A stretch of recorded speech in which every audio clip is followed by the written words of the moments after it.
Story untuk sesi kedua ini. Apakah Pak Ono Widodo Purbo sudah hadir di room? Sudah, selamat pagi.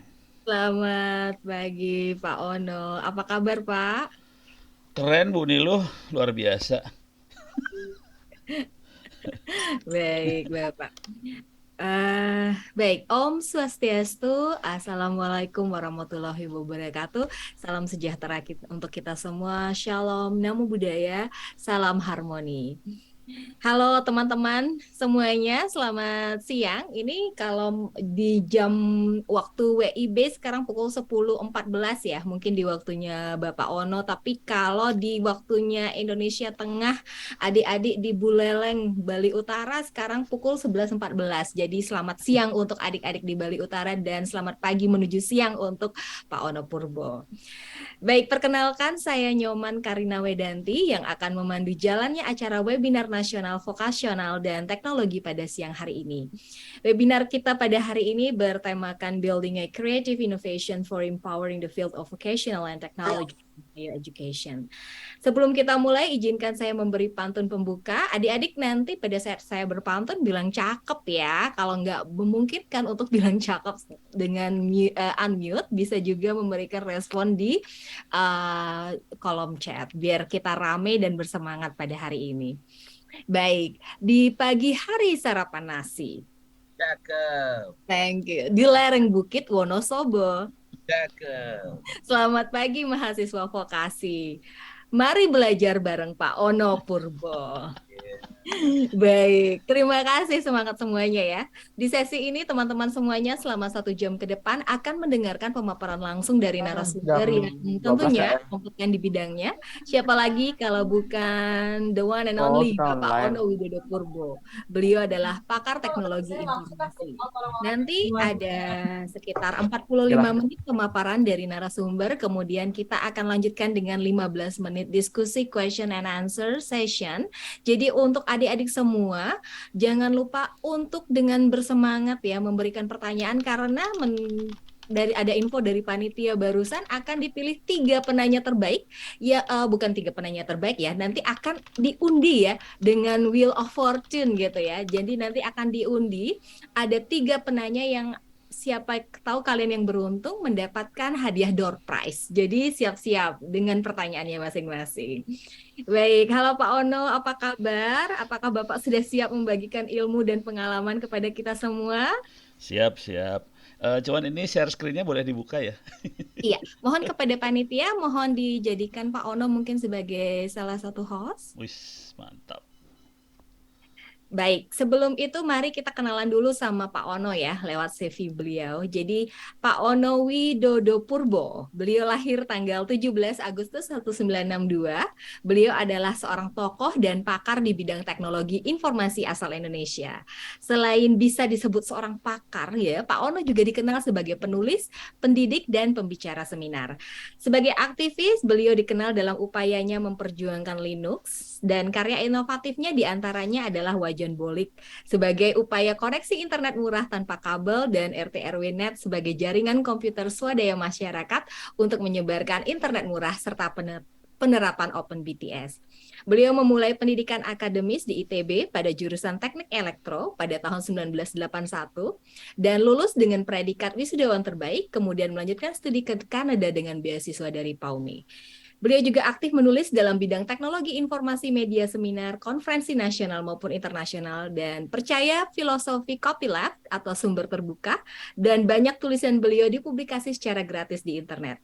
Sebagai seorang pakar teknologi, Pak Ono hanya menggunakan netbook dan telepon seluler Android merek lokal. Nah, nanti kita konfirmasi bersama nih, bener nggak? Jangan-jangan Pak Ono sudah sekarang ini sudah ganti ke iPhone 14 versi terbaru ya, Pak ya? Enggak.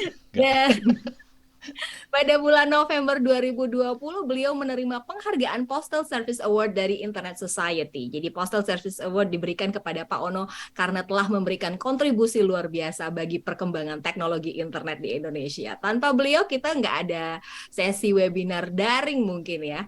Dan Pak Ono W. Purbo, beliau lulus dari jurusan Teknik Elektro Institut Teknologi Bandung pada tahun 1997 dan mengajukan skripsi berjudul Perancangan dan Implementasi Rangkaian RS232C 8 kanal dan program untuk praktikum. Nah, kemudian beliau juga merupakan sarjana di McMaster University Kanada di bidang semiconductor laser. Tesis yang diajukan adalah Numerical Models for Degenerate and Heterostructure and Semiconductors Diodes. Di bawah bimbingan tentu saja orang-orang hebat ya di sana ya. Kemudian 5 tahun kemudian beliau mendapat gelar PhD dari Universitas Waterloo Kanada di bidang teknologi rangkaian terintegrasi untuk satelit dengan mengajukan tesis Studies on only silicon emitter transistors made on zone melting recrystallized silicon on insulator. Luar biasa sekali. Bahkan saya untuk baca judul disertasi beliau aja belibet ya. Apalagi beliau mengerjakan disertasi ketika beliau menjalani studi S3 di Kanada. Kalau kita mau sebutkan satu persatu penghargaan dan pengakuan rekognisi untuk beliau di tingkat nasional maupun internasional, mungkin habis semua sesi webinar ini. Nah, selain dua yang saya sampaikan tadi, beliau juga punya banyak sekali penghargaan, mendapatkan penghargaan ya. Tidak hanya di Postal Service Awards, beliau juga menerima JDCN Jakarta Award 2020, kategori Innovation and Technology dari Jakarta Development Collaboration Network. Baik, langsung saja kita dengarkan pemaparan materi dari narasumber kita yaitu Pak Ono Widodo. Untuk itu saya persilahkan. Terima kasih, selamat siang Bu Karina, teman-teman semua selamat siang, teman-teman dosen di Undiska, selamat siang, terima kasih banyak. Saya langsung share screen aja. Tadi materi Bu Niluh keren banget, aduh luar biasa. Sama dengan Bu Niluh lah, saya mirip lah. Jadi kita insya Allah bulan Mei ya, April, akhir Mei, kita akan ada hacking competition menggunakan Capture the Flag. Jadi kalau Bu Niluh tadi kan kompetisi untuk produk Bali, kalau kita kebetulan hacking bentuknya bulan April Mei, akhir April Mei, dan sebelum itu kita akan ada webinar untuk tutorial bagaimana teknik hacking segala macam. Harapannya juaranya akan bisa jadi seperti Michael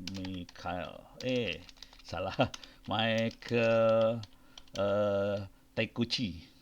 Harapannya bisa seperti dia. Ini orang Indonesia, jangan khawatir, umurnya seumur dengan Anda, Anda mahasiswa maksudnya, dengan Anda. Michael ini kalau nggak salah sekarang semester 4 atau semester 5 di BINUS, dan dia sudah punya internet service provider sendiri. Dia itu adalah juara 1 waktu dia lulus SMK, juara 1 di pertandingan mikrotik di Indonesia. Akhirnya dia langsung naik banget, terbang, dan sekarang udah punya ISP, kerjanya malang melintang ke Thailand, kemana segala macam. Kita berharap dapetin orang-orang seperti ini. Kenapa kita seperti itu? Karena pada hari ini kita di Indonesia banyak membutuhkan orang-orang cyber security, hacker dan sebagainya untuk mengamankan Indonesia. Jadi kita mengadakan pertandingan itu buat seperti itu. Ada hadiahnya, cuman saya dikasih catatan sama teman-teman jangan terlalu membesarkan hadiahnya, tapi ada hadiahnya, ordernya beberapa juta rupiah juga lah, kira-kira kayak gitu. Beres ya? Jadi akan ada situ, silakan dimonitoring di media sosial, posting-posting saya di Twitter dan sebagainya. Oke, itu yang pertama. Sekarang balik lagi ke urusan kreatif sama innovation. Oke, kreatif innovation tadi Bu Niluh keren banget, saya sampai duduk terkagum-kagum, wah hebat nih orang-orang Bali. Tapi ternyata orang Bali emang hebat-hebat. Saya masuk ke YouTube dulu lah. Salah satu mungkin teman-teman yang melihat yang hebat adalah Dwi Arsana, anak Agung Dwi Arsana. Ini orang Bali yang luar biasa sekali. Punya subscriber hampir 1 juta. Saya gedein lah biar kelihatan. Subscribernya hampir 1 juta dan jumlah upload videonya hampir 1.600 video. Ini orang luar biasa banget. Anda bisa mencontoh Dwi Arsana ini. Ini bisa lihat video-videonya dahsyat banget, dan ini beliau menjadi panutan bagi banyak orang Indonesia khususnya di dunia elektronik, Internet of Things dan sebagainya. Bali. Panutannya Bali banget. Jadi saya menemukan beberapa orang-orang Bali yang luar biasa. Salah satunya ini luar biasa sekali. Ini satu hal, Anda bisa nyontoh Dwi Arsana. Silahkan dilihat video-videonya, bisa subscribe dan sebagainya. Dan ini contoh. Yang lain, kebetulan saya adalah juri di satu Indonesia Award. Ini ada satu Indonesia Award. Ini saya jurinya, ada dia Budian Sastro yang selalu bikin salah fokus juga juri. Tapi juri yang lain saya kasih lihat dulu. Di sini ada Bu Nila Muluk, mantan bekas, ini ada Pak Emil Salim, bekas menteri juga. Bu Nila Muluk kesehatan, Pak Emil menteri lingkungan hidup ya. Nah sekarang saya pengen ngasih lihat salah satu penerima ini yang saya sangat bangga banget. Ini keren banget. Kalau nggak salah 2020 namanya I Gede Metra Yoga Pratama, dari namanya kelihatan dari Bali. Dari semua penerima satu Indonesia Award, saya termasuk paling bangga sekali dengan yoga. Dia membuat pelacak ikan berbasis navigasi. Oke, mungkin agak bingung makhluknya apa, cuman kita bisa ambil karya yoga ini di Play Store. Saya bisa masuk ke Play Store.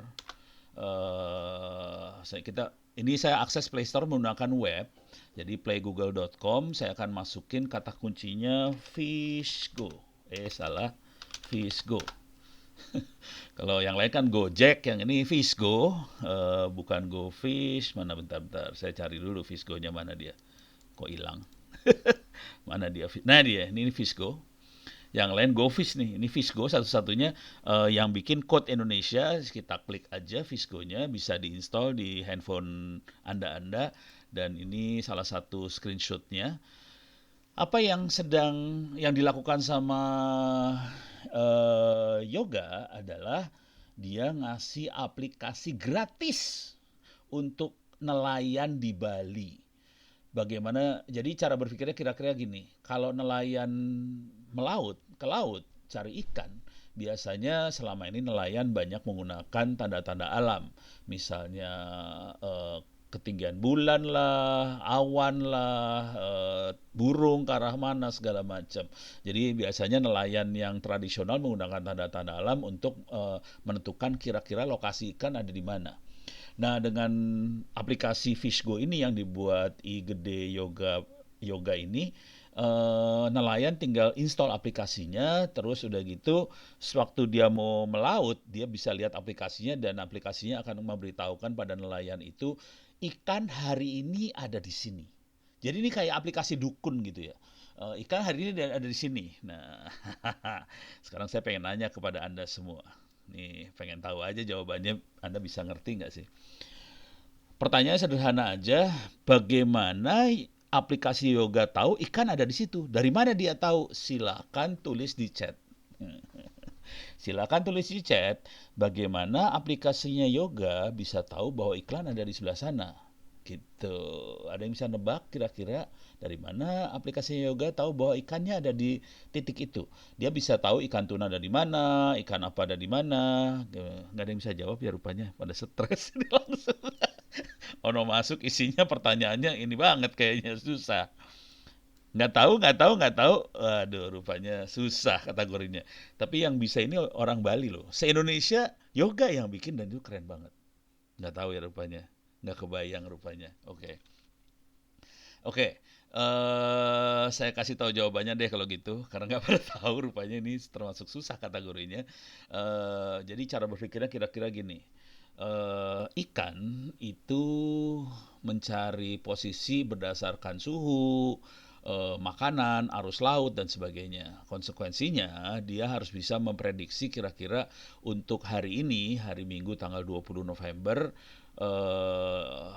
arus kondisi suhu laut kayak gimana, arusnya seperti apa, ikannya ada di mana kira-kira dari situ. Nah, yoga itu dapat datanya dari BMKG-nya Amerika, namanya NOAA. Oke. NOAA adalah National Oceanic Atmospheric Administration di Amerika Serikat. Kebetulan NOAA meluncurkan satelit. Oke, ini satelitnya dia luncurkan. Dan satelitnya NOAA ini ngambil data-data cuaca, baik suhu laut, arus, awan, hujan, dan sebagainya, diambil sama satelit-satelitnya NOAA ini. Kemudian dari situ NOAA bisa lihat sea surface temperature. Oke. NOAA, misalnya kayak gitu ya. Nah, dia bisa ngelihat data ini. Yang keren dari NOAA itu adalah informasi-informasi suhu laut, arus laut, segala macam tadi dilepas gratis, nggak usah bayar apa-apa. Data tadi diambil oleh Yoga, kemudian dia bisa melakukan prediksi. Biasanya tanggal 20 November itu arusnya kayak gini di Bali, dia khusus daerah Bali aja ya. Di Bali kayak gini, arusnya kayak gini, jadi kira-kira ikan tuna ada di mana. Dengan cara itu dia bisa melakukan prediksi itu. Dan ini dia dapat penghargaan di Satu Indonesia Award. Oke. Jadi dapat penghargaan di Satu Indonesia Award itu karena hal-hal seperti itu. Dunia tadi yang kita lihat tadi adalah teknologi yang namanya artificial intelligence atau machine learning. Oke. Jujur waktu kita melakukan penjurian, juri yang lain nggak ngerti yang dikerjain sama Yoga sih sebenarnya kalau mau jujur ya. Saya kebetulan backgroundnya kan dunia itu ya, jadi saya ngerti nih Yoga luar biasa banget. Dan dari semua peserta sampai hari ini, kalau saya bikin ranking, Yoga ranking pertama sih sebenarnya. Nah, sekarang saya kasih lihat lagi ranking-ranking yang lain, karya-karya yang lain. Ini banyak banget karya-karyanya. Ini misalnya Elsa Maharani, ini dari Padang, yang dilakukan tidak beda jauh dengan tadi yang Ibu Niluh usulkan sih sebenarnya. Jadi dia juga memberdayakan penenun pengrajin kain di Sumatera Barat dan dia bikin apa yang tadi Bu Niluh sampaikan. Jadi kira-kira karya-karyanya kira-kira sekitar itu dan dahsyat-dahsyat ya. Nah, untuk tahun ini saya akan kasih lihat sedikit yang tahun ini. Ini ada yang keren juga. Ini dari apa sih namanya? Dari ini saya kecilin. Ini kalau Anda ngelihat warna hitam sebelah kanan itu Anda ngelihat kolom chatting. Kalau ada pertanyaan silahkan taruh di chat ya. Ini sorry, ini tahun 2022 ya. Saya akan download yang 2000 tahun 22. Nah, ini di bidang teknologi. Saya kebetulan juri bidang teknologi. Jadi saya paling apal urusannya teknologi sih sebenarnya. Tapi ini juga keren nih. Alvira Oktaviani dari Bengkulu dan Jogja. Alvira ini melestarikan kain kulit kayu yang dibikin oleh pengrajin di Bengkulu dan kemudian dinaikkan derajatnya jadi karya kriya sih sebenarnya jadi kain di Jogja dan dia mulai ordernya juga internasional juga nih si Alvira ini.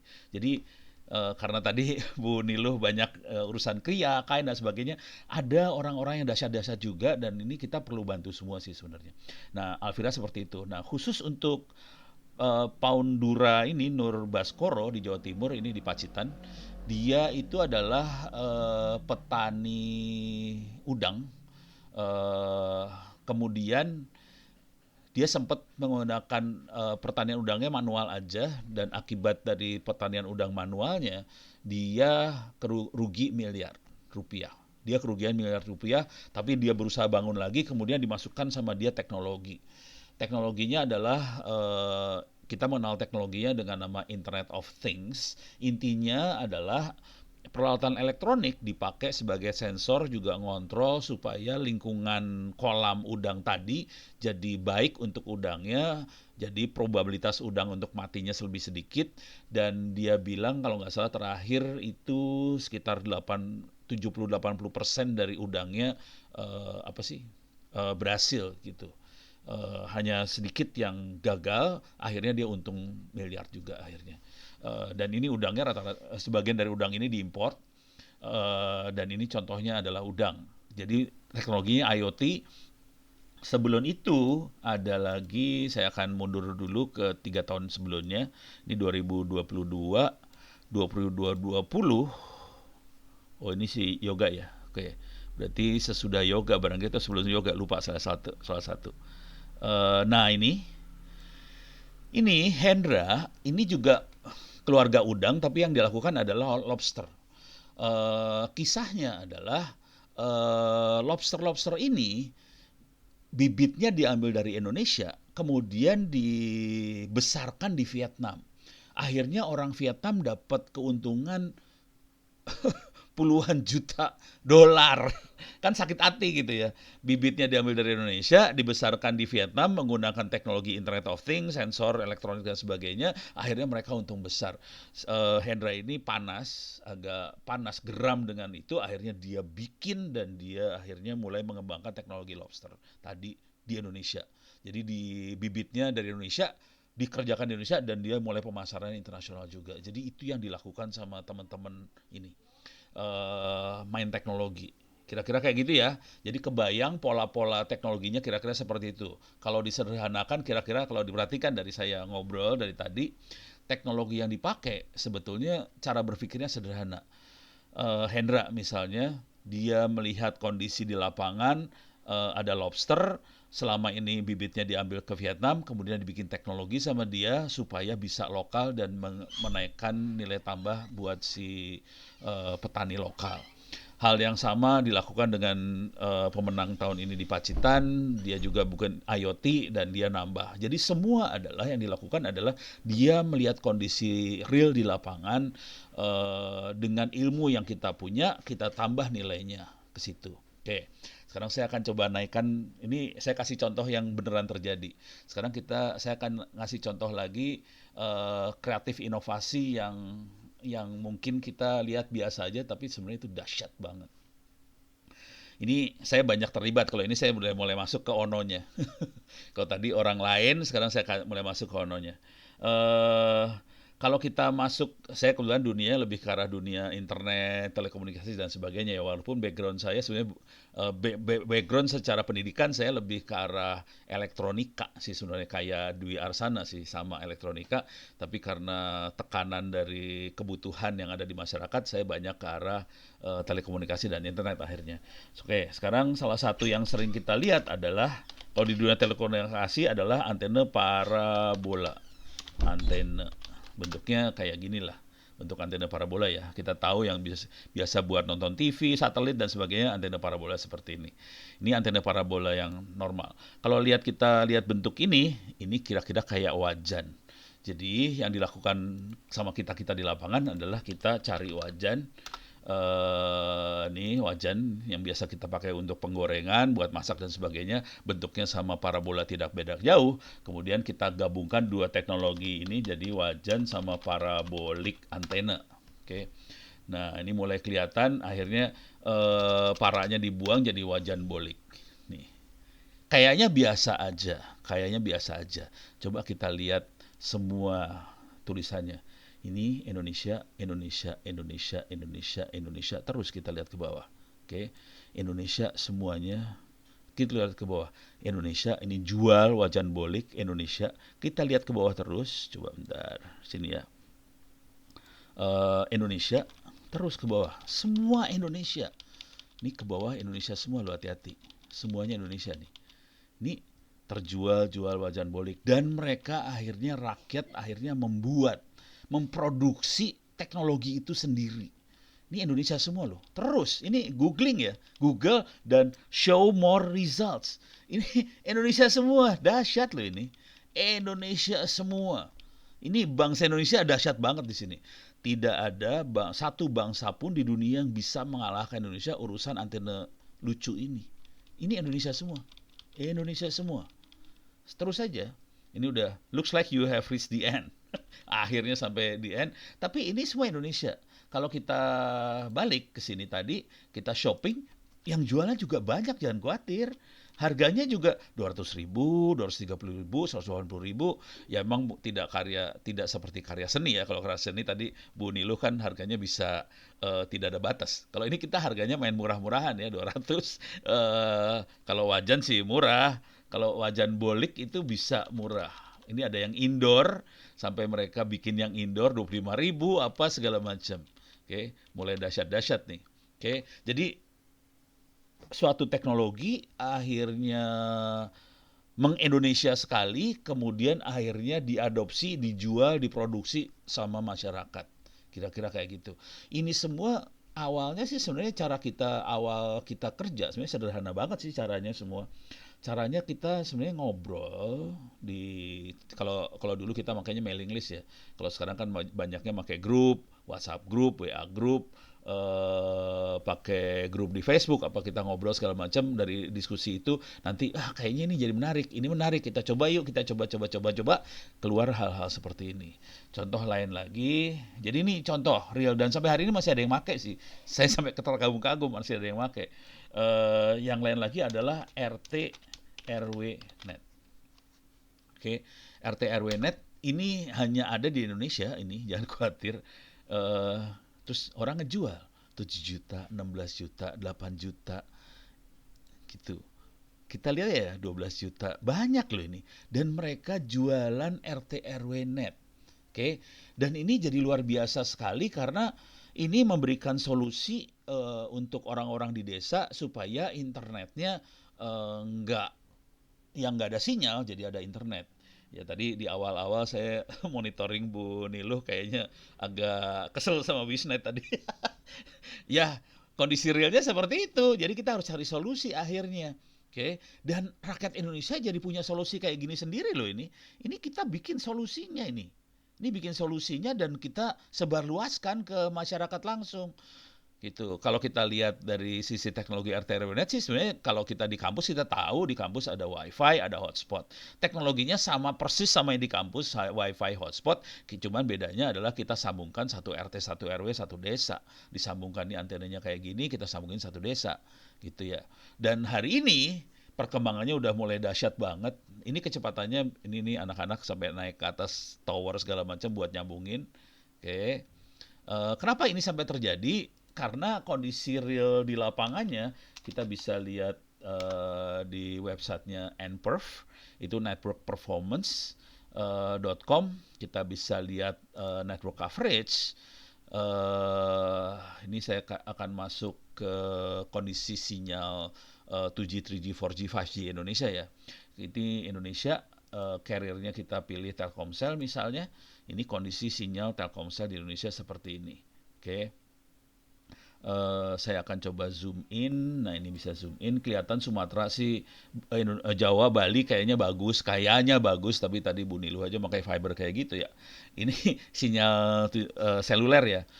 Sumatera kasihan, Kalimantan kasihan, Makassar kasihan, Papua, Indonesia Timur lebih kasihan lagi. Tapi kalau kita zoom in, kita coba zoom in, kita coba lihat ke Bali lah.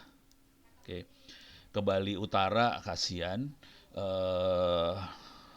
Kute, Nusa Dua, Denpasar oke sebenarnya karena itu daerah yang menghasilkan uang. Jadi intinya sederhana aja, sinyal dunia telekomunikasi, dunia internet, cari duit sih sebenarnya. Jadi kalau Anda tidak bisa ngasih duit yang terlalu banyak, kita mau nggak mau harus cari solusi kita sendiri sih sebenarnya untuk sambungan internet kita. Dan dengan kayak gitu, solusi-solusi seperti antena wajan lah, RT RW Net lah, itu jadi menarik sekali untuk kita lakukan di kota-kota. Dan pada hari ini, jujur, pada hari ini Indonesia adalah negara yang paling besar di dunia yang punya hal-hal seperti ini. Internet komunitas kita contoh dunia hari ini. Oke. Dan kita tidak stop sampai situ aja sih sebenarnya. Kita cukup ekstrim sebenarnya dalam banyak hal. Saya kasih lihat aja ya. Ini buku yang sedang saya tulis lah. Yang ini buku, salah satu bab buku yang sedang saya tulis. Teman-teman di Manado, saya gedein lah. Ntar view zoom with, oke.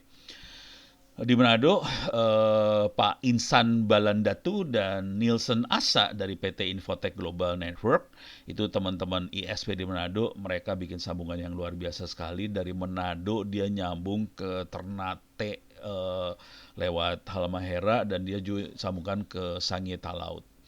Ini Telkom berusaha bikin hal yang sama, tidak berhasil, gagal.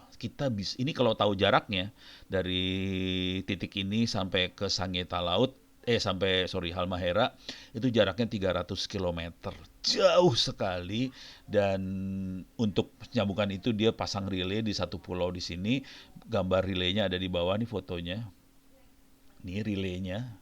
Di bawah dia pasang solar cell segala macam dan mereka nyambungin sampai Halmahera. Ini foto di titik di Halmaheranya, kemudian dia nyambung juga di Bunaken tempat wisatanya Oke, jadi mereka buat kita banyak buat sendiri dan ini jadi contoh dunia banget. Gitu ya. Tidak banyak di dunia yang punya kesanggupan untuk menyambungkan jaringan radio, internet pada jarak ratusan kilometer. Kecepatan mereka ini kecepatannya sekitar 100 Mbps sih kecepatannya. Cuman kalau kita pakai dalam jarak dekat, ini peralatan yang mereka pakai bisa dioperasikan pada kecepatan 1 GBps. Jadi kenceng banget dan itu karya orang Indonesia. Teman-teman di Banten, Lampung luar biasa juga. Ada yang namanya Awinet misalnya. Mereka punya sambungan. Jangan khawatir Indonesia kondisi internetnya parah banget. Jadi apa yang dialami Bu Niluh tadi pagi itu terjadi di semua sisi.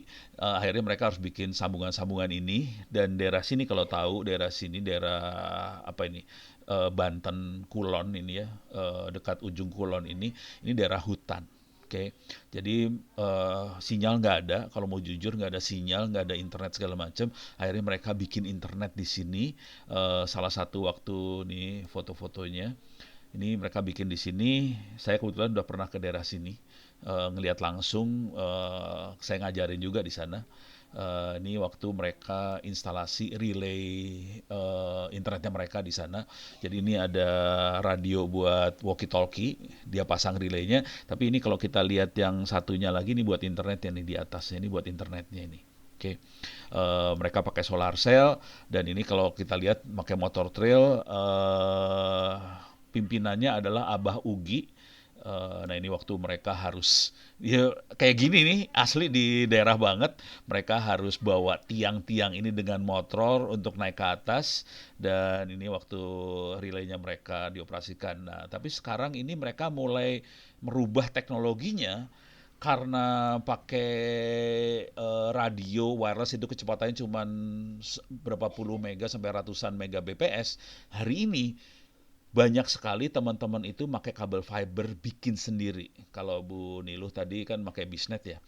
Kalau teman-teman sekarang sudah mulai narik kabel fiber sendiri, soalnya kabel itu harganya cuma Rp800. Murah banget. Ini contohnya di Garut. Ini kita teman-teman pada narik kabel sendiri di Garut. Yang nyambungkan adalah Salmanet misalnya. Dan ini yang Anda lihat ini kabel fiber yang saya tunjuk nih kabel fiber. Ini orangnya naik di atas pohon, naikin karena nggak ada tiang, jadi pohon dan kita harus berjuang. Ini di ujungnya dia pasang wifi sih. Jadi udah gitu mereka jual per hari vouchernya untuk akses internet per hari unlimited adalah Rp3.000 per hari atau Rp5.000 untuk 2 hari. Jadi murah banget. Akhirnya mereka banyak pakai itu. Dan ini Pak Dadang, CEO dari Salmanet itu sendiri ngajarin anak SD di Garut bagaimana caranya nyambungin kabel fiber dan sebagainya. Oke. Jadi kira-kira seperti itu yang dilakukan. Dan yang lebih dahsyat dari itu semua adalah Indonesia adalah jaringan paling besar untuk urusan-urusan kayak gini. Contohnya, saya kasih cerita aja dikit ya. Nih cerita-cerita serunya lah ya kira-kira. Jadi pada suatu hari waktu itu kita ada pertemuan di level Asia Pasifik. Yang mimpin orang India sih. Mimpin orang India, ya biasalah kalau orang India kalau ngomong bahasa Inggris lebih bagus daripada Ono lah. Ono bahasa Inggrisnya kan belepotan ya. Orang India ngomong, wah kita sudah nyambungkan sekian belas desa ke internet. Oke, terus orang Nepal, Mahabir pun ini pemenang Postal Award itu. Kita nyambungkan 12 desa di Nepal ke internet. Oke, terus teman-teman di Filipina, kita nyambungkan 9 desa pakai bikin seluler sendiri ke internet. Oke, udah gitu saya di Indonesia gimana? Wah, saya kasih lihat aja nih ya gambarnya kejadian benernya contoh. Saya kasih lihat misalnya Jambore IT Desa. Kasih lihat gambar aja nih. Ini yang terjadi di Pemalang misalnya. Oke, mereka bikin jambore hampir setiap tahun. Nah, ini foto-fotonya. Ini jumlah orang yang hadir di situ. Ini tahun 2019, tapi foto yang di atas adalah 2022 kemarin. Ini ada fotonya saya juga dari situ. Jadi, kita minterin orang desa itu supaya bisa bikin internet di desa. Ada 211 desa di sana, disambungkan. Saya cuma ngomong gitu aja, ya kita nggak banyak lah, kita nggak punya uang terlalu banyak, jadi kita sambungkan desa-desa itu ke internet pakai wireless. Di Pemalang ada 211 desa yang kita sambungkan. Akibatnya Tegal Brebes di sebelahnya Pemalang pengen juga, akhirnya Tegal Brebes 200 desa nyambung juga. Akhirnya Pak Ganjar Pranowo dari Gubernur Jawa Tengah panas, terus minta Pemalang ngajarin semua kabupaten kota di Jawa Tengah buat nyambungin desa-desanya. Itu satu Asia Pasifik langsung stres karena kita ngomongnya kayak gitu. Kan kita ngomongin kan kalau mereka kan berapa belas ratusan desa langsung Indonesia. Udah udah gitu teman-teman di Kalimantan juga pengen juga diajarin sama anak-anak Pemalang ini segala macam. Jadi kita tuh langsung dahsyat banget. Indonesia tuh dahsyat banget urusan kayak ginian langsung gede banget. Jangan khawatir ini kalau soal duit mah ya saya sih nggak terlalu nyari duit ya. Ya butuh duit sih butuh tapi ya saya bukan kayak Bu Niluh yang bayar pajaknya per bulan puluhan juta lah. Saya per tahun masih juta pajaknya jadi nggak gede kayak Bu Niluh. Tapi yang penting di sini adalah rakyat jadi ternyata bisa dapat solusi dari kesulitan mereka dan kita bisa mencari solusi buat kesulitan yang ada di mereka. Yang lebih keren lagi adalah eh, teman-teman di Papua pun ternyata lebih dahsyat lagi daripada ini sebenarnya Papua. Jadi di Papua kalau kita masukin kata kuncinya Open BTS Papua, ini kita bisa lihat foto-foto gambar-gambar ini. Ini di Papua. Ini Curtis Himmler. Curtis itu yang turun ke Wamena waktu itu. Curtis sekarang posisinya adalah profesor di Washington University di Seattle. Dia turun ke sana. Dan ini adalah teman-teman di Papua yang masang BTS seluler sendiri. Oke, ini fotonya diambil sekitar 7-8 tahun yang lalu dan sampai hari ini BTS itu masih operasional. Sampai hari ini dan hari ini mereka sudah mengoperasikan 12 sampai 14 BTS 4G sendiri. Dulu BTS ini ilegal, jadi kita melakukan itu tanpa izin waktu itu. Cuman sekarang kita udah minta izin, jadi udah legal dan jujur yang menjaga BTS ini di Papua agak sensitif ya urusan hal-hal seperti ini karena banyak kelompok bersenjata di sana. Jadi BTS ini yang operasin adalah seorang guru sekolah dasar di Bogendini, sekitar 9 jam dari Wamena, dan mereka itu swadaya masyarakat sih. Per bulannya mereka dapat berapa juta ya? Uang dari pulsanya berapa juta lah, 3 sampai 4 juta rupiah lah per bulannya. Jadi kalau nggak salah nggak sampai 10 juta sih, daerah situ kuota yang dia dapetin dan akhirnya mereka bisa mandiri dan peralatan ini dijaga oleh TNI sih sekarang supaya tidak diruntuhkan oleh kelompok bersenjata. Jadi TNI waktu ilegal itu TNI-nya jaga. TNI berteman sama kita-kita karena di sana nggak ada sinyal kecuali kita doang. Ya udah, TNI jadi berteman gitu.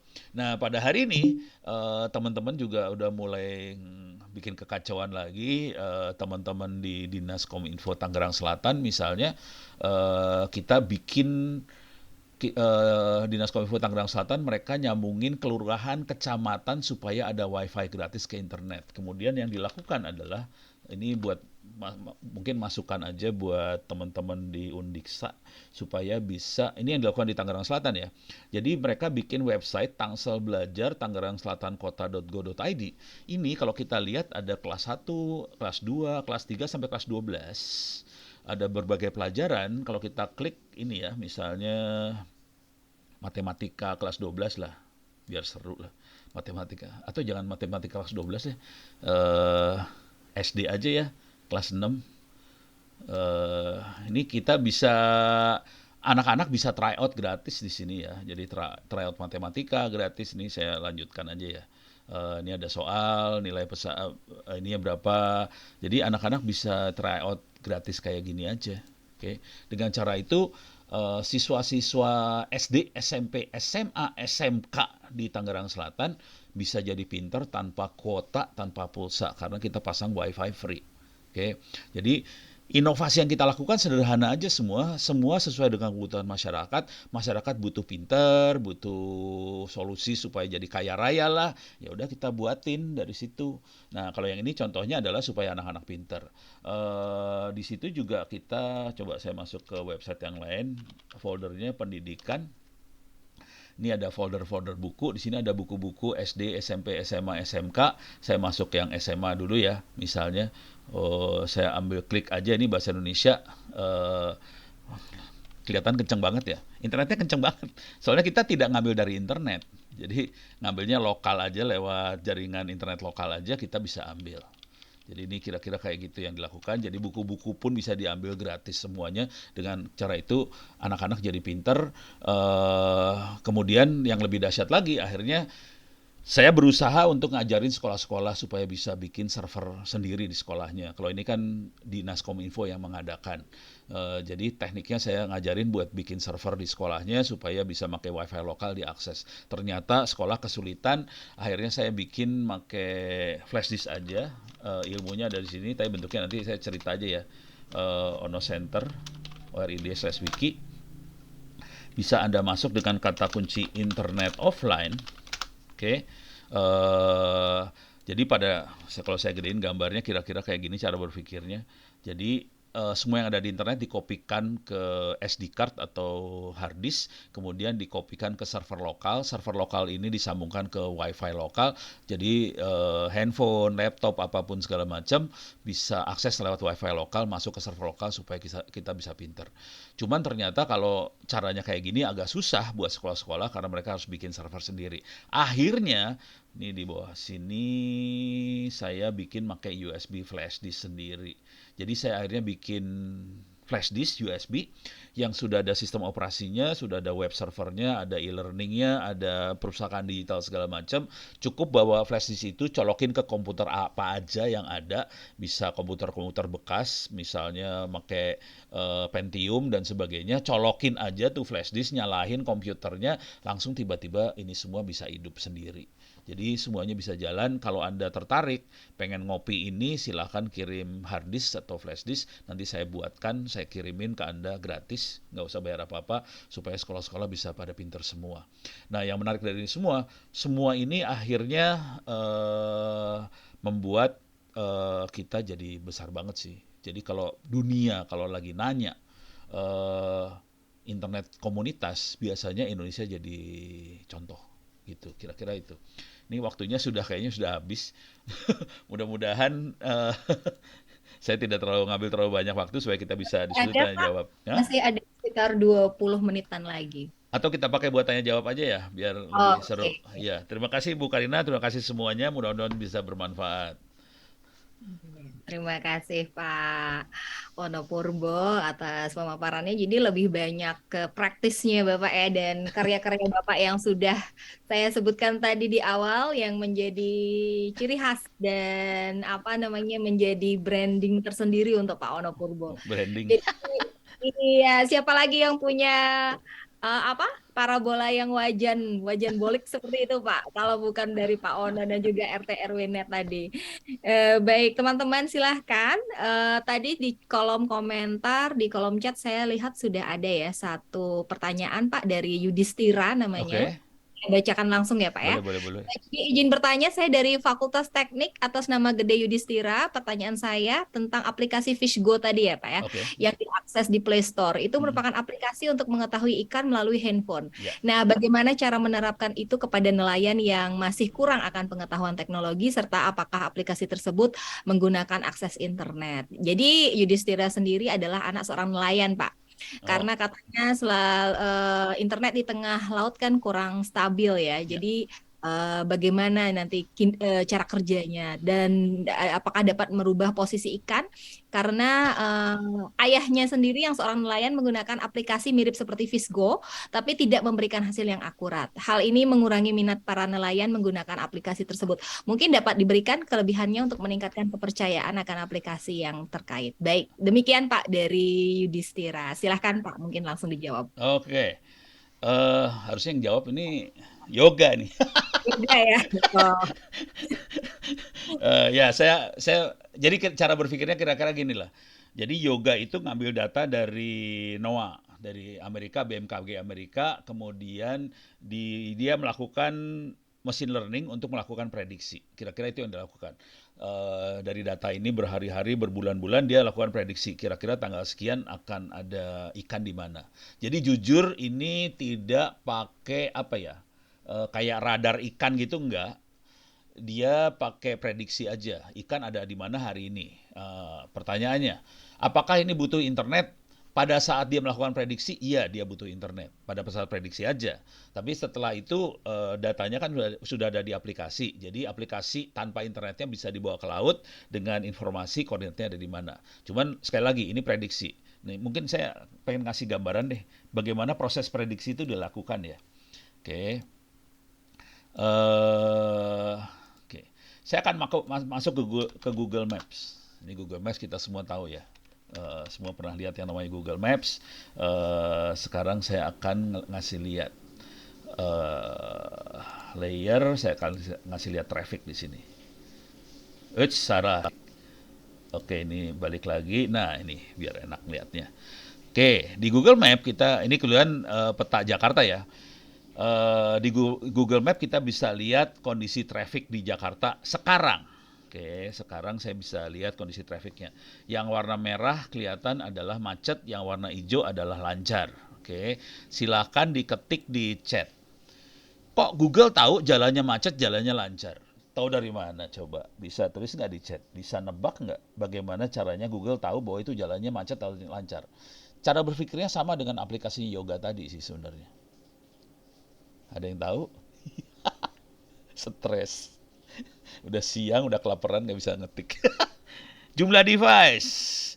Dari banyaknya pengguna, Pak. Oke, deteksi. Nah, ini yang benar. Ini orang Bali kan pintar-pintar ini. Ini I Gusti Nyoman Sapta. Apa itu? Mendeteksi lokasi handphone pengguna lain. Jadi, kalau kita sadar, handphone kita sebetulnya banyaknya Android hari ini, dan Android itu yang bikin Google. Yang kita tidak sadar, Android itu melaporkan posisi handphonenya ke Google. Gitu ya. Oke, jadi handphone kita lapor ke Google. Dari laporan, mudah-mudahan Anda semua ikhlas ya bahwa handphonenya lapor ke Google loh. Jadi itu sebenarnya namanya mata-mata. Jadi proses yang dilakukan adalah mata-mata. Sama, yoga memata-matai suhu sama arus laut pakai satelitnya NOAA. Google memata-matai kita dari handphone kita lapor ke Google. Dari situ dia bisa tahu jalannya macet segala macam. Setelah ini dilakukan, Google, nah ini saya kasih lihat Google kurang ajarnya adalah mencatat selama bertahun-tahun lalu lintas itu seperti apa dia catat sudah tahun. Saya tadi masuk ke Your Timeline, kita bisa lihat catatan nih Ono dicatat bertahun-tahun kemana aja kelihatan. Ono muter-muter Indonesia, Ono ada pernah ke Arab, ke South Korea, dan Ono pernah berenang sama ikan hiu di sini ya. Oke, bohong yang itu. Ini saya cuma demoin bahwa kita bisa hack datanya Google. Tapi dari catatan itu, tapi kalau mau lebih spesifik saya bisa kayak gini lah. Google bisa ngelihat saya kemana aja satu hari itu. Saya klik ini, Google bisa lihat kemana aja. Dari catatan itu, dia bisa melakukan prediksi. Oke, sekarang saya kasih lihat proses prediksinya. Jadi prediksi itu dilakukan, kita catat perilaku kita bertahun-tahun. Kalau yoga tadi suhu sama arus laut dan sebagainya dicatat. Kalau bukan ini, ya oke, yang ini aja.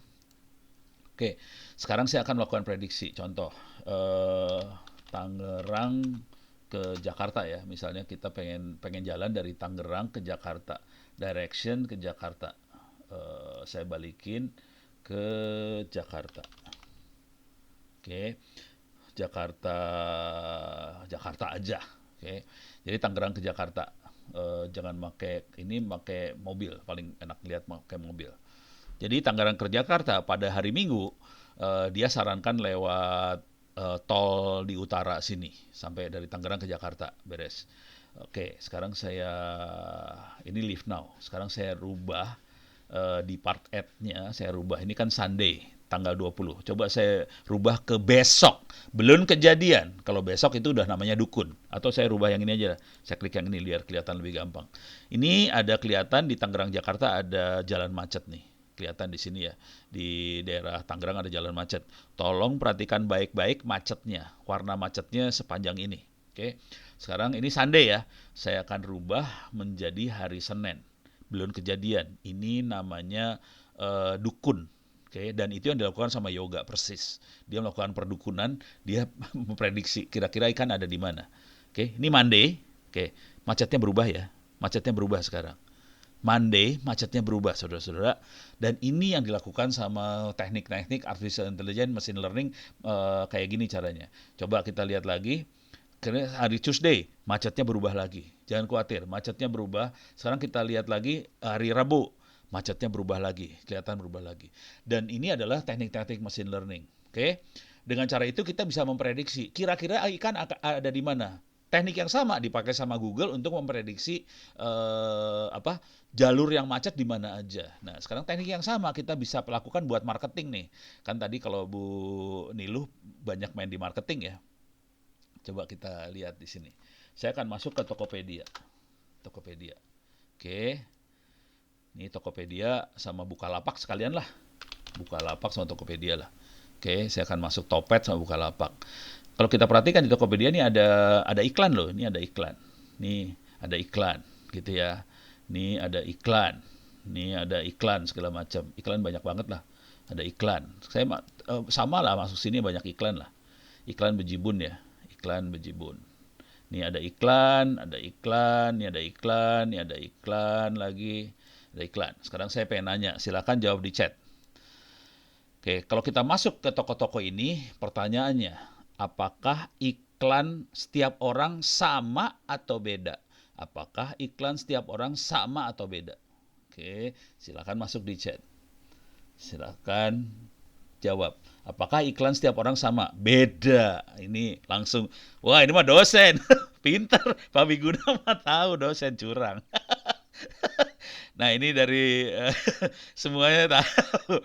Berbeda Pak, tergantung barang-barang yang pernah dibeli. Nah itu yang menarik nih. Jadi si mesin, si platform, si aplikasi akan melakukan mata-mata selalu.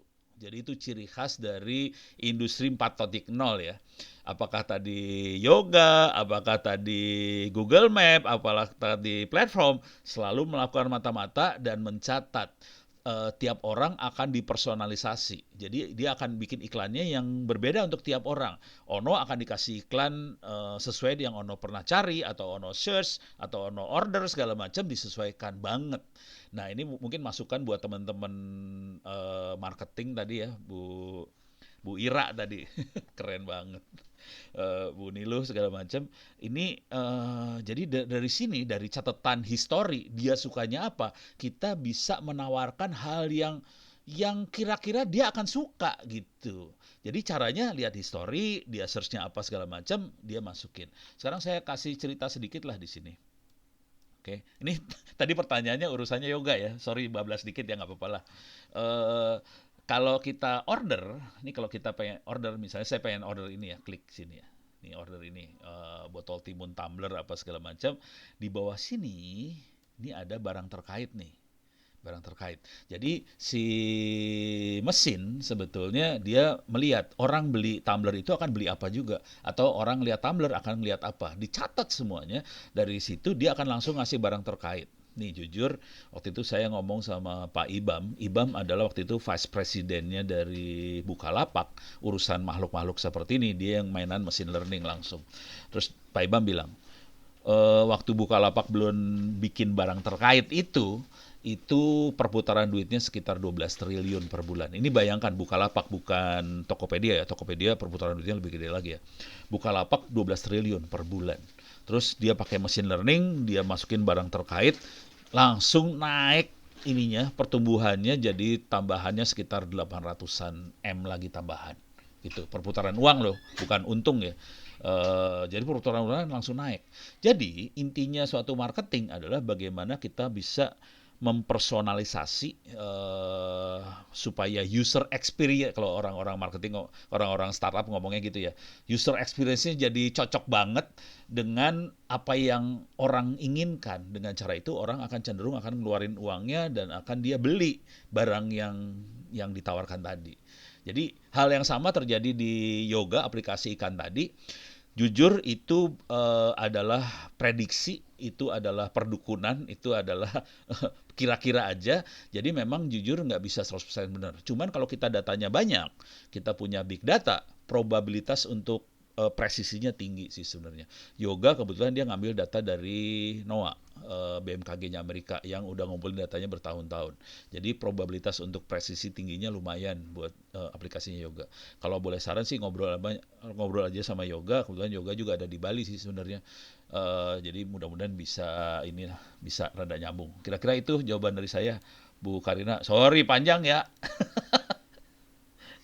Biasa Pak Ono Purbo, makasih ya. Sudah dikasih clue juga dan apa gambaran-gambaran melalui gambaran lain ya. Jadi teman-teman bisa mungkin nanti coba-coba ada dicari sosial medianya Gede Merta Yoga Pratama ya Pak ya. Iya. Kalau enggak Inovator. lewat saya juga bisa lah ntar. Oke, Ntar nanti saya mungkin coba hubungin lah. Pak Ono Purbo akan Yes. sharing nomor telepon ya atau alamat email. Oke, Iya. udah ada ono@indo.net.id. Iya, sama Twitter ya. Ya, ada Twitternya juga ya Pak ya. Ada. Banyak Sorry. cuitannya Kak di sana. Banyak. Cuman kasihan saya hidupnya. Karena yang follow saya 99% laki-laki gitulah, biasalah. Anak teknik, kasihan. Baik, ini semua peserta Zoom siap ya, follow Twitternya Pak Ono ya nanti ya. Kita bareng-bareng nih, nggak saling tweet nanti, saling retweet ya Pak ya. Ya, siap. Baik, oke, sama-sama Pak Yudhistira. Oke, jadi kalau kita sudah dapatkan sedikit inspirasi dari Bapak dari tadi ya, spirit yang saya dapatkan itu mungkin teman-teman juga bisa tangkap adalah tidak harus kita membuat breakthrough atau inovasi yang besar ya Pak ya. Ya. Bahkan inovasi-inovasi sederhana pun bisa kita buat ya Pak ya. Ya. Yang pasti harus didasarkan pada kebutuhan real di masyarakat. Jadi sebagai mahasiswa, bagaimana kita meningkatkan rasa sensitivitas terhadap lingkungan sekitar ya, apa yang terjadi di lingkungan sekitar kita, masyarakat, problematika apa, masalah-masalahnya apa, kondisi di lapangan seperti apa. Nah, berangkat dari sana kita bisa memperkirakan solusi apa yang bisa kita berikan ya, berdasarkan bidang keilmuan yang kita punya. Betul. Ya. Lebih seperti itu ya, Pak ya. Paling gampang sih ngobrol. Jadi sering ngobrol aja di warung kopi lah, ngobrol santai, nanti ketahuan sendiri. Oh, butuhnya ini, ya udah hajar. Jadi kalau dia butuh kita kasih solusi, jadi duit tuh.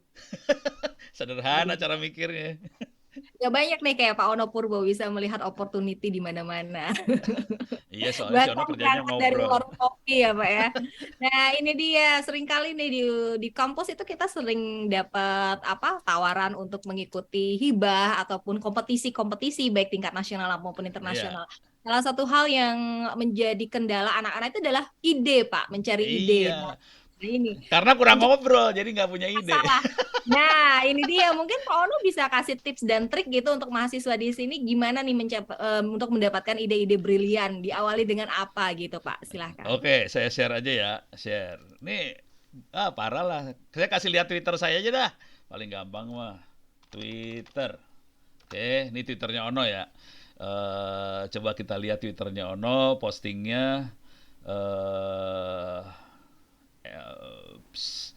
Bentar, ini jadi bukan Ono. Gimana cara ngelihat Ono sendiri? Saya bingung. Masuk home ya. Paling gampang jangan di Twitter, saya Hootsuite kali biar kelihatan bagaimana orang bertanya pada Ono. Oke, saya kasih lihat. Ini sama saya kasih lihat YouTube saya ya. Ada dua yang mau saya kasih lihat, Twitter sama YouTube. YouTube saya akan masuk ke channel saya dan bagaimana komen orang di situ. Oke, saya akan klik saya pindah switch channel. Saya masuk ke channel yang subscribernya 180.000. Jangan khawatir masih kalah dibandingkan Dwi Arsana. Dwi Arsana mah legend lah itu mah. Ono udah kalah banget. Saya akan masuk your channel. Saya akan coba masuk ke Hootsuite. Login, sign in, dan kita akan lihat tweet. Kesimpulannya nanti akan sederhana banget sih sebenarnya. Oke, saya akan manage video dan nanti ada komen-komen saya akan lihat di kolom komen. Ini sekalian ada pertanyaan, saya baca aja langsung ya, saya langsung jawab. Izin bertanya Pak, bagaimana cara kita mempromosikan atau memperkenalkan pada masyarakat awam yang bukan anak remaja tapi mereka gaptek tentang beberapa aplikasi karya bidang teknologi yang tentunya sangat membantu kita di kehidupan sehari-hari seperti Visgo dan sebagainya.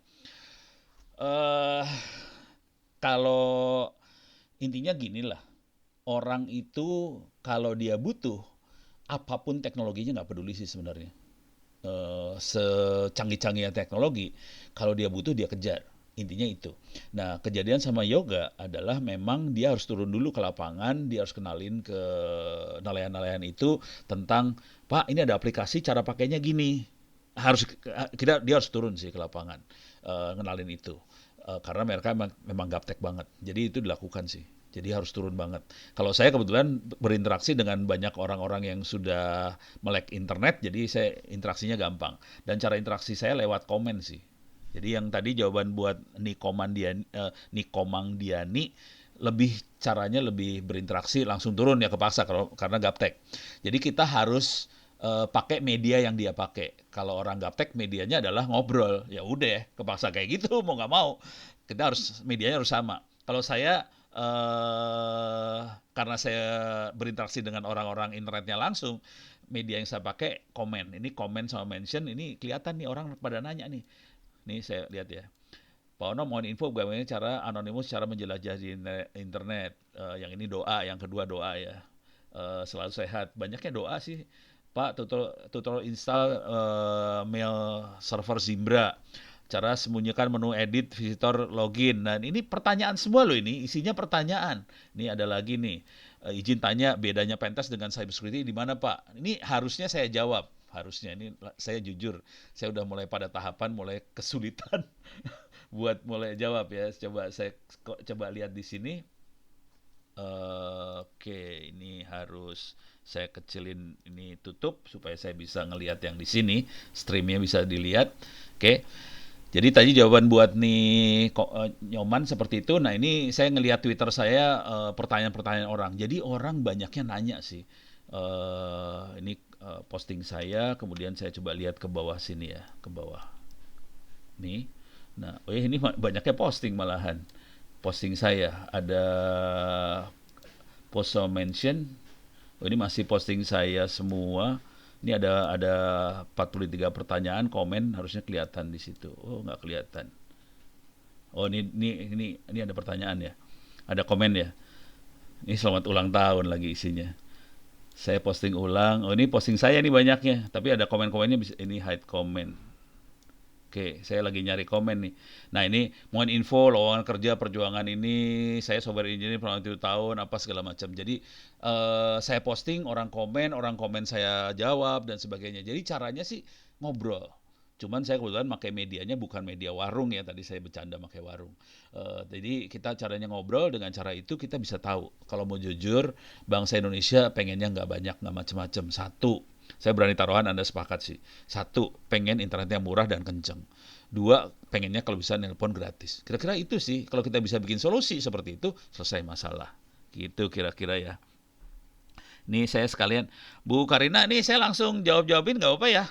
Silahkan Pak, itu ada pertanyaan juga dari Pak Wiguna, Iya, dosen ini Pak Wiguna IPK nih, ya. waduh ini udah Requirement kelayakan untuk bisa ikut dalam One Awards. Nah, ini satu kayaknya Indonesia Award, siapa yang tahu. ambis mau ikutan nih kayaknya dosennya Pak, bukan mahasiswa ini. Satu Indonesia Award diberikan pada anak muda Indonesia yang usianya di bawah 35 tahun. Kira-kira gitu.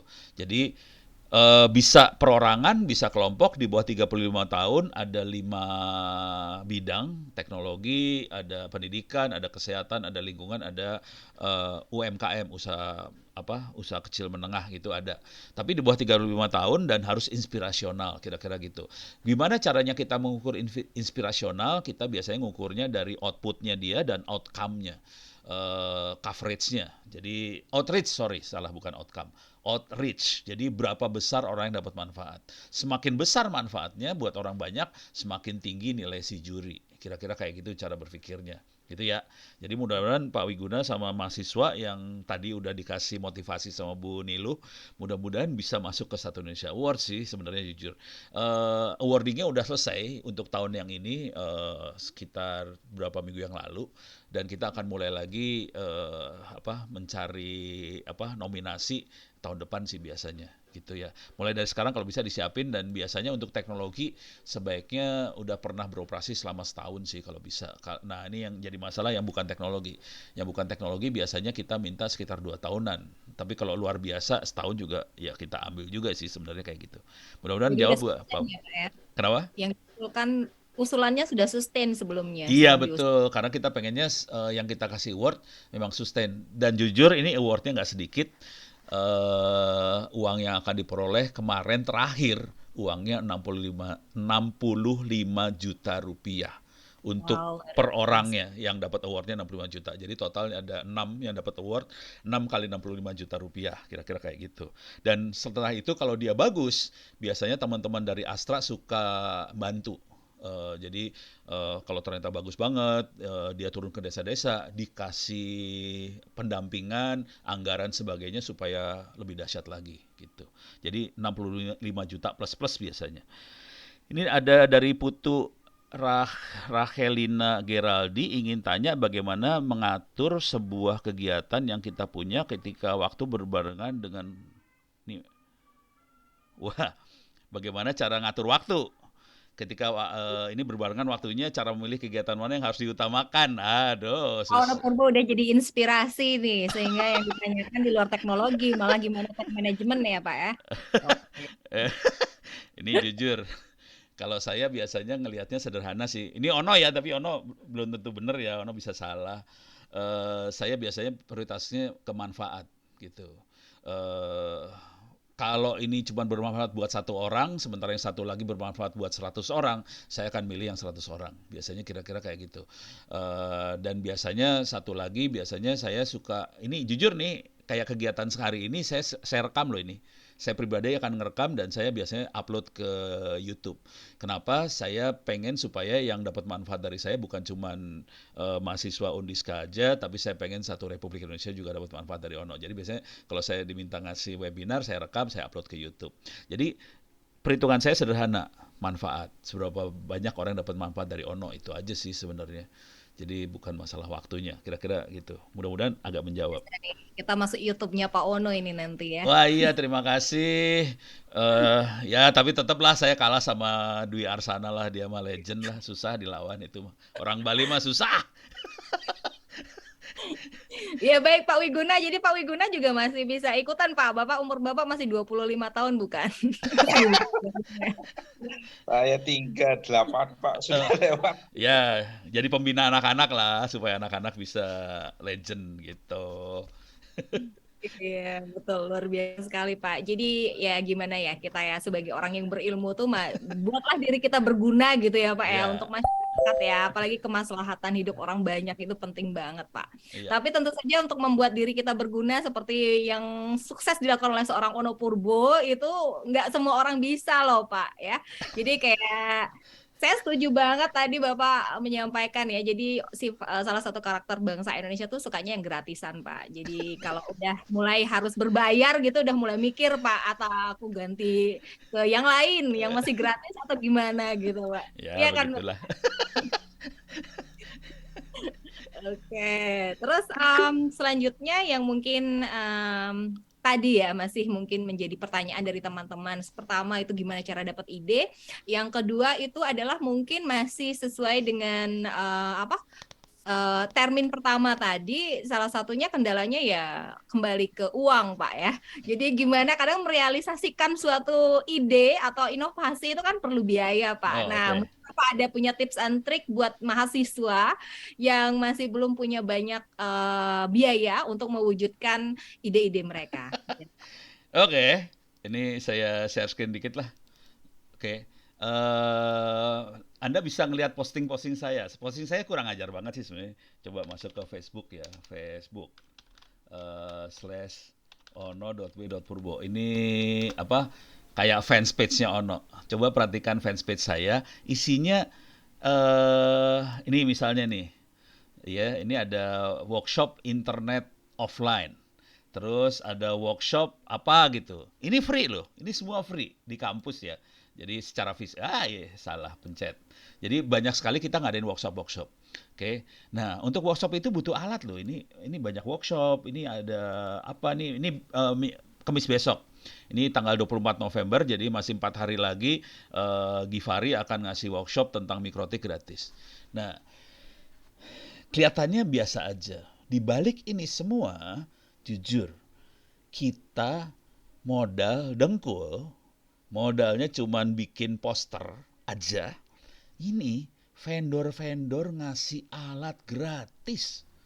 Jadi alat-alat yang kita butuhkan langsung disuplai sama vendor gratis. Kenapa? Karena mereka ngelihat manfaat. Pas kita ngasih workshop, pas datang, jadi cara berpikirnya gini lah.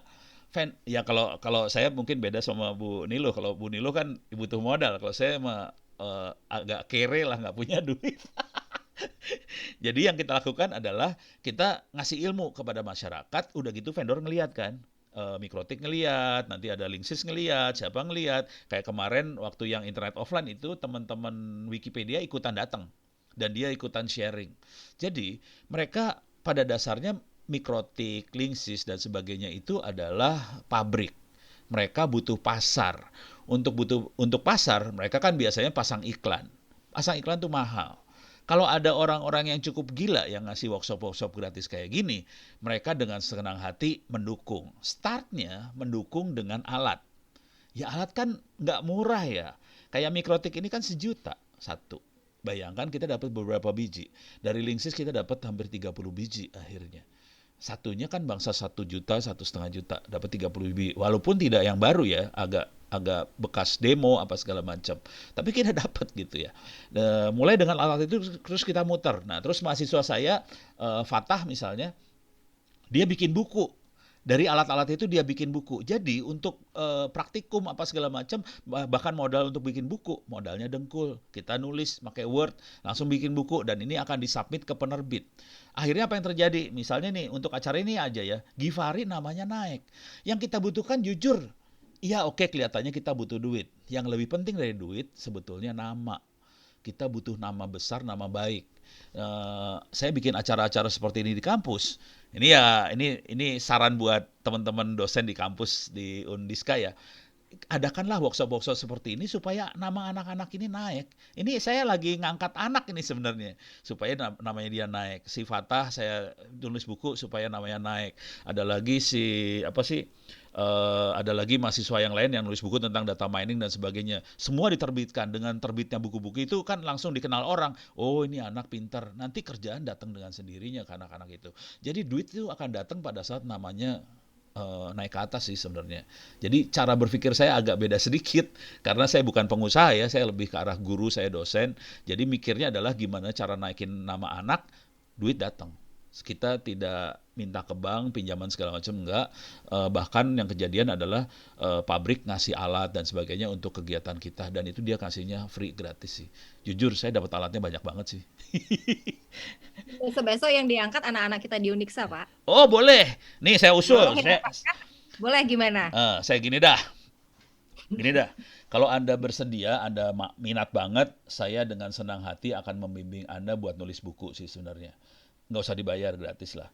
Silakan nanti komunikasi sama saya pakai email, pakai Twitter. Silakan naskah bukunya dikirim. Kalau bukunya bagus, tapi minimal 200 halaman ya, 1 spasi 200 halaman kirim. Jujur kalau di kampus kita ITTS agak kurang ajar, agak gila. Kalau Anda bukunya terbit, Anda tidak perlu nulis skripsi. Skripsi dibuang, diganti sama buku. Udah. Tapi kalau di Uniska nego dulu sama dekan sama rektor ya. Tapi saya bersedia bimbing lah, gitu. Ini ada pertanyaan lagi nih. Ya, ada satu pertanyaan lagi, Pak. Jadi tentang sistem Linux. Mohon izin, bagaimana Bapak beradaptasi menggunakan sistem Linux sehari-hari dan saran bagaimana kami transmigrasi ke Linux. Oke. Ini jujur, saya dulu pakai Linux gara-garanya sederhana sih, gara-gara ini dulu tuh hampir 20 tahun yang lalu. 20 tahun yang lalu komputer saya kena virus, data saya hilang semua, akhirnya saya frustasi, kapok, sejak itu saya pindah Linux.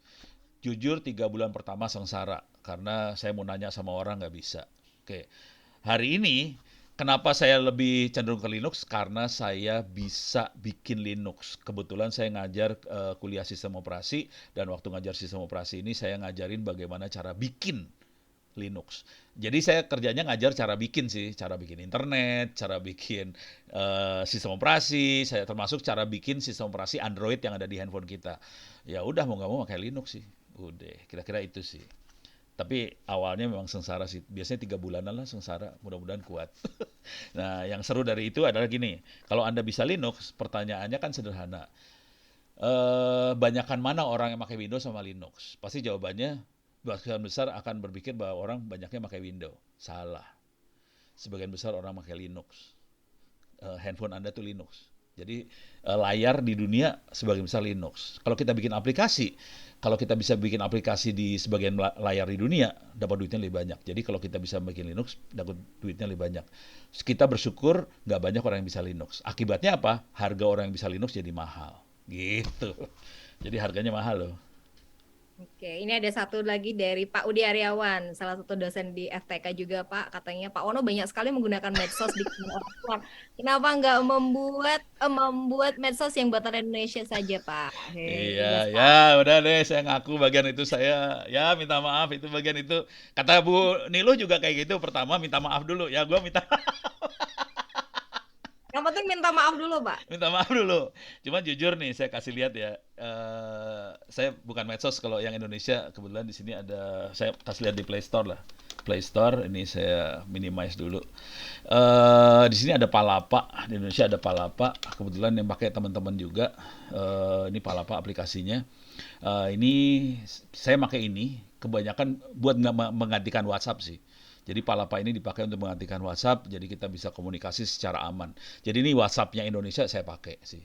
Kebetulan teman-teman yang bikin, dan kebetulan ini jujur kita pakai ini kenapa? Karena ini dipakai buat komunikasi dengan teman-teman di Mabes TNI, Polri dan sebagainya. Ini urusan security banget. Kita tidak pakai WhatsApp kalau udah security karena terlalu berbahaya. WhatsApp disadap soalnya jujur. Ya akhirnya kita pakai Palapa sih, kira-kira kayak gitu. Jadi untuk chatting saya makainya Palapa sih, nggak pakai WhatsApp gitu. Terima kasih.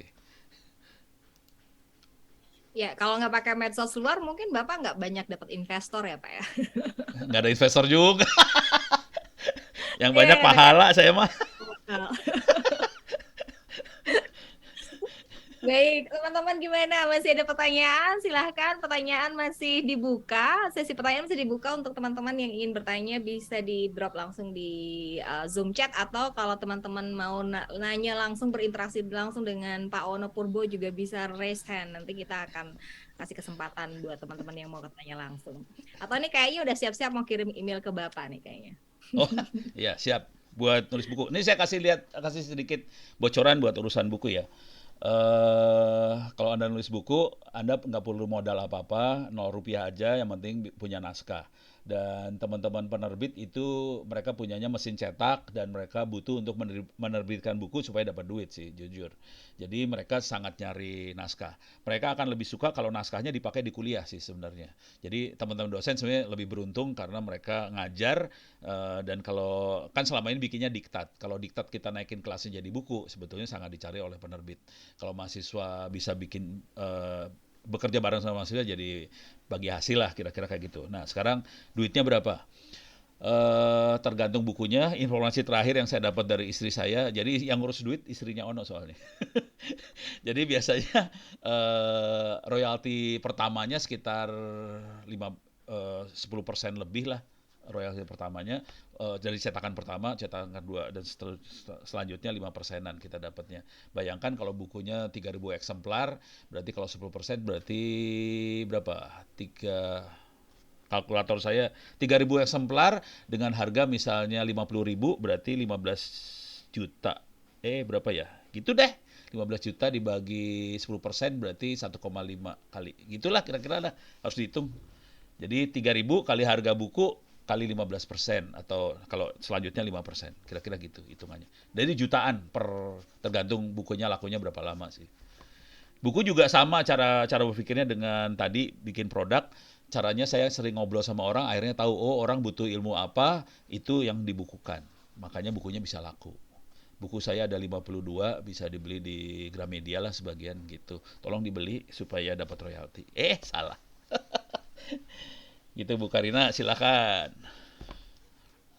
Siap. Jadi bukunya laris manis karena udah terpampang nyata di sana sebuah nama Ono Purbo ya, Pak ya. Enggak juga. Boleh Ya, juga, ya. boleh nggak jadi penulis kedua, ketiga gitu kali Pak ya.